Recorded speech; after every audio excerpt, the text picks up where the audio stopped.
Fridays that Shea has been here. This is the fourth Friday in a row.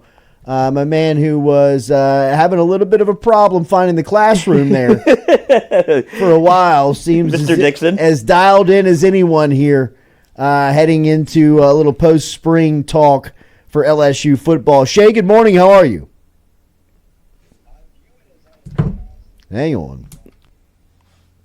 Oh wait, there we are. So I'm in this class. All right. So now There we go. Yes. Yeah, progress reports are out. You saw your grade. Now you decided it's time to dial it in. Obviously, you do not know where your assigned seat is. That's all right. You sat in a different spot every week, but we'll take it. Just the fact that you're here has been It's a blessing. been a win for the class. It's like a solar eclipse. Yep. Thanks, Coach. Appreciate it. You got it, buddy. All right, what are we doing here on recruiting? As I'm reading this stuff on JaMarr Stewart, who I am madly in love with, the defensive tackle out of St. Aug. Is there a true possibility that he could reclassify? And what is the latest with the top defensive tackle in the 2026 cycle? Yeah, for anyone who missed it, he was on the 5-star flex with Philip Dukes this week on 3.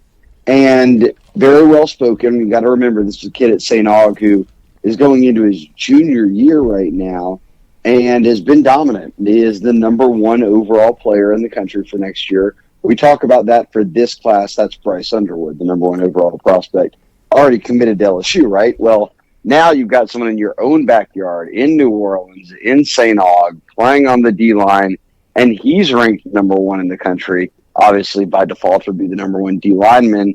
And he talked up his relationship with Bo Davis. Obviously, Frank Wilson has big ties there.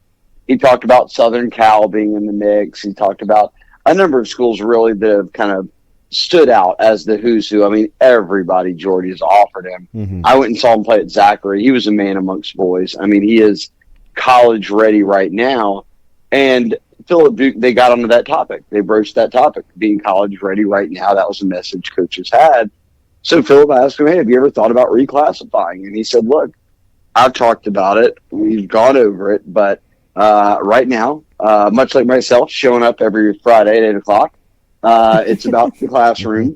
But he did say that they have things lined up at least to where when he got to the summer that he could make a decision on it. I took that to mean then you load up on summer coursework, you take some extra stuff in the fall, then you could potentially reclassify as an early enrollee. You could reclassify as a summer enrollee. He has not said for sure what he's doing, right? But I don't know.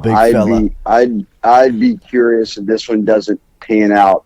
If as a guy before his junior year, you know, in the middle of the spring semester, is already acknowledging, hey, it's something I've thought of, and the pieces are there, and we'll kind of revisit it in a few months. So where would that put a commitment for him, Shea? I guess in theory, if he reclassifies and is into this class, he would either sign in December or February. So he would be in there with this Bryce Underwood group and this number 1 class that LSU's gone back and forth with Ohio State on. But that ball's in Jakeem's court. We'll see what he does. I had not heard any rumblings on that until Jakeem himself brought it up. So let's get to probably June. Yeah. I bet May, June, July. And we'll either know if he is trying to do it or if it's something where he says, hey, look, I'm good. I'll stay in high school 2 more years here, another year and a half, and then enroll early in December. So will be something to monitor, giving, just as you said, Jordy, is someone you can fall in love with. Great kid, but he is an absolute freak on the football field. And boy, does everybody. People need D linemen. There are just not a lot of elite interior D linemen out there. He started LSU, and I don't mean this disrespecting to the current roster, but I believe he would probably start this year at LSU as a junior in high school. Yes. More present day. That's going to be fun to watch that story, Shea, and we'll continue to monitor it with you guys over at the Bengal Tiger and at On 3. But this past week, Bo Davis had Philip Bliddy in town from Indiana, who's put his name in the transfer portal. He was also someone who spent time in Lubbock at Texas Tech. What did you hear about his visit? Yeah, Bliddy, and I think he's wrapping that up now. I'll have to talk to him on the phone to see how it went. But he had cut off a little bit of – he was going to go to Arizona. This isn't surprising. He goes to Washington. Their new head coach is Jedd Fisch. Then he was going to go to Arizona where Jedd Fisch coached. And right after his Washington trip, he cancels his Arizona visit and says, I don't need to see what they have to offer there. So I guess when he was at Washington, Jedd Fisch informed him of what Arizona has to offer him versus what Washington can bring. So he checked out Washington. Now he's been at LSU. He'll go to Oklahoma here next, and I think it'll come in not this weekend, but next week. And from there, we'll sort of navigate his recruitment and find out what he wants to do. This is a guy who's been at Texas Tech, played 3 years there, went to Indiana, now can leave as a grad transfer, but is also taking this sort of – he's got a lot on his mind, I think, in terms of how this visit will play out, given that he's married, he has a kid, his family's very involved in this. So I think this is more than just him and how can I transfer out and play on a bigger stage. I think he is really looking for, hey, if I want, to set myself up for any sort of success at this next level in the NFL, I want to get in front of on a team and in front of a lot of cameras and all of that. And from the start, that's what he said is enamored him about LSU, was that they offered a chance to compete for a national championship and then be developed by Bo Davis. And that was something he was certainly interested in. So coming out of this visit, he got here Wednesday, but the weather was real bad Wednesday. So I would bet that that delayed it a little bit. It's usually a multi-night stay. So by tomorrow, we'll kind of get a feel for how that one went. The running back situation, obviously you've got Harlan Berry committed in the class already, and then you've got really three, including Berry, top 15, top 12 running backs in the country when you're talking about James Simon up at Calvary and then JT Lindsey at Alexandria. And Shea, we saw some big movement this week. Lindsey was in fact offered by LSU, which he called a dream. Does that say more about where Lindsey stands, or does that say more about where they believe they stand with Simon?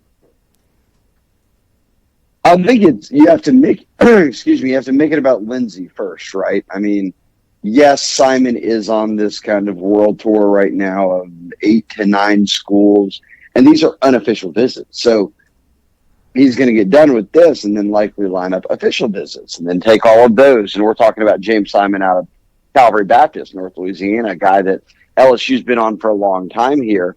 But JT Lindsey emerged. I mean, I had been hearing from sources after Alexandria's season that they're like, look, there is this kid JT Lindsey over at Ash who tore it up this past season, and 4.0, great track stuff from when he was a sophomore. LSU, we're going to keep an eye on him. Well, whenever we got a look at him and look, track season rolled around indoor, he was running well. And our rankings team, Charles Power and Cody Blair, watched every single running back in the country. And Charles called me back and he was like, dude, good looking out on that guy over at Alexandria. I was like, oh, you're thinking kind of like a 4-star guy? And he's like, bro, yeah, 4-star. He's like, he's top 150. He was like, this kid went from unranked to the number 11 running back in the country. So this is, I think, also as much about Lindsey. It's the reality that when is Frank Wilson at running back letting the best guys leave the state? Like, yes, you can wait around on James Simon forever and get him and land 2 backs and feel great about it. But you're going to let JT Lindsey go somewhere else, and he could potentially be a guy who is a big-time player and 100% can play at the SEC level. And Jordy, maybe most importantly right now, you let off with it. A guy in my interview said, as a kid from Ash, I've dreamed of this. I saw DJ Chark do it. I saw Jacobian Gillard go there, and now it's about to start. I've always wanted to be a Tiger.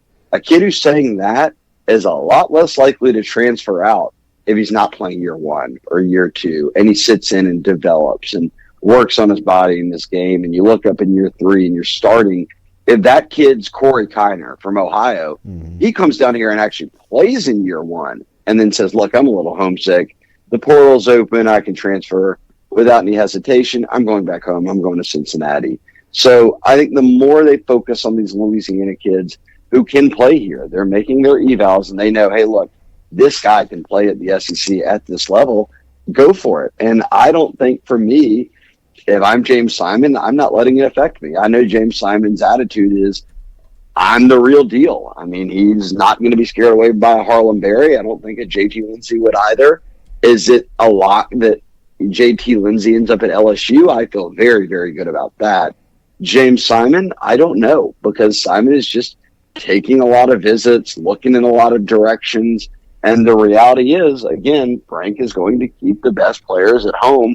And at the same time, James Simon, if JT Lindsey commits, James Simon's more than welcome to commit. I mean, give me, gosh, I don't even know those classes, Jordy, but Stewie, any of y'all help. But the Michael Ford days, it was Michael Ford, Terrence McGee, Alfred Blue. Spencer Ware. There were times where he was signing, Spencer Ware, where he was signing 3 backs a class. So it was rare that you had those Caden Durhams where you only have 1 back you sign.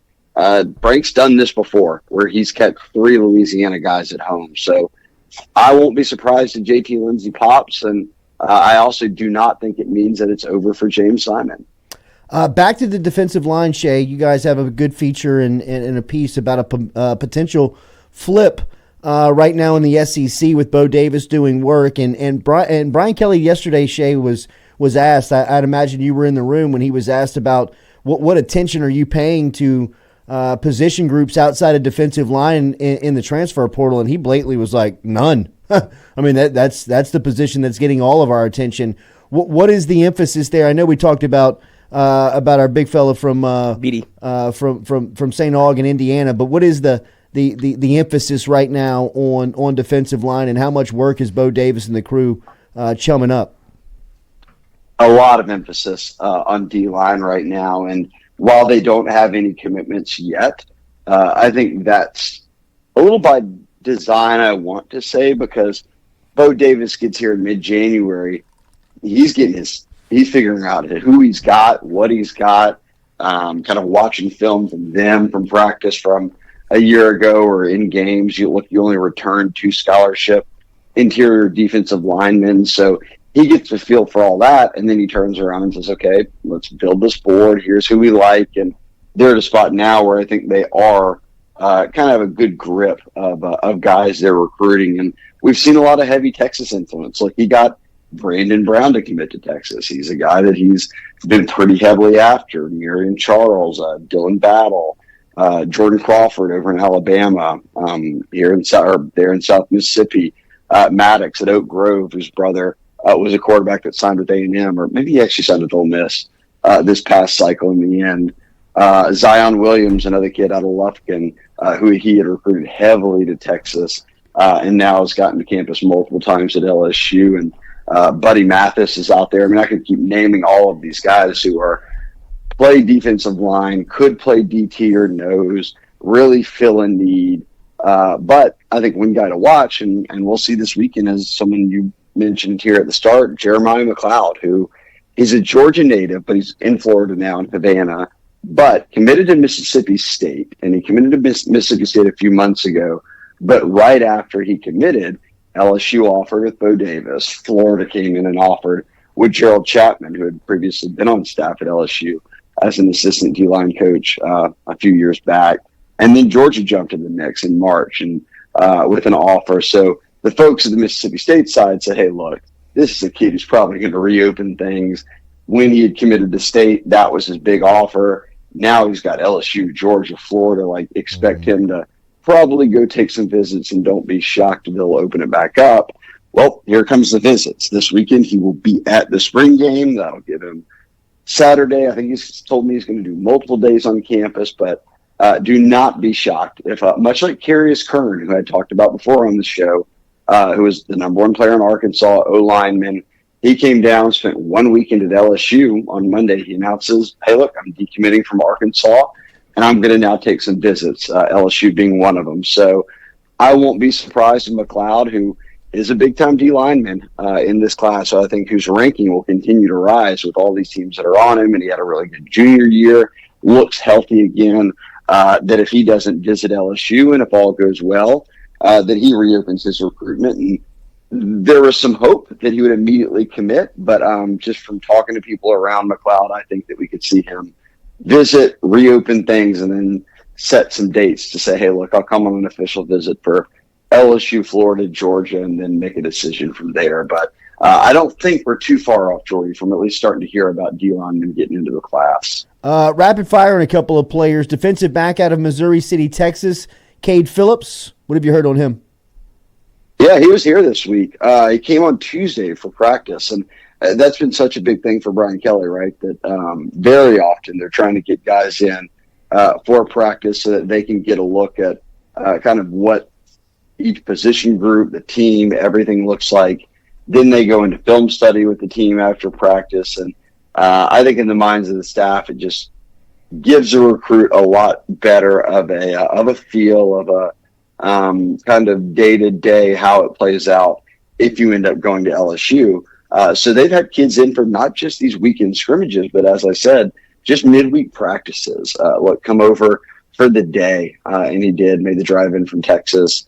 As I said, on Tuesday was the day Cade Phillips was here, but he's another top 100 prospect. They have a number of them already committed as well, but he's a safety, a DB, but a guy who's ranked right now as a safety. And he said that he's been talking to really everyone on staff, from Corey Raymond to Frank to Blake Baker to Jake Olson. But on 3, we have him ranked not just a top 100 player, but the number 7 safety in the country. So he's versatile.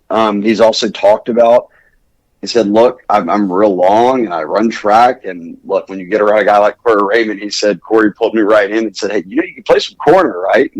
So now he's got that on his mind of, oh, well, maybe I should be playing some corner at the college level, just with that length and speed. But LSU's put themselves firmly in the mix here. Baylor will get an official visit. That'll be this month, here in a couple weeks. But LSU in June, Texas in June, A&M in June.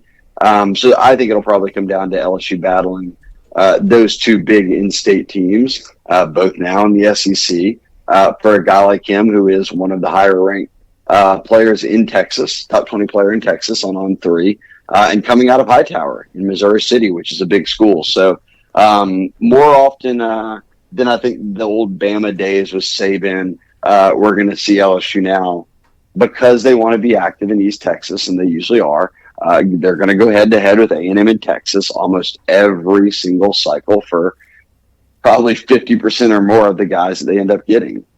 Was that Corey Thompson from that Missouri City, Texas high school? Yes. Was that his high school? Mm-hmm. I think that was his high school. I know he was from Missouri City, Houston area.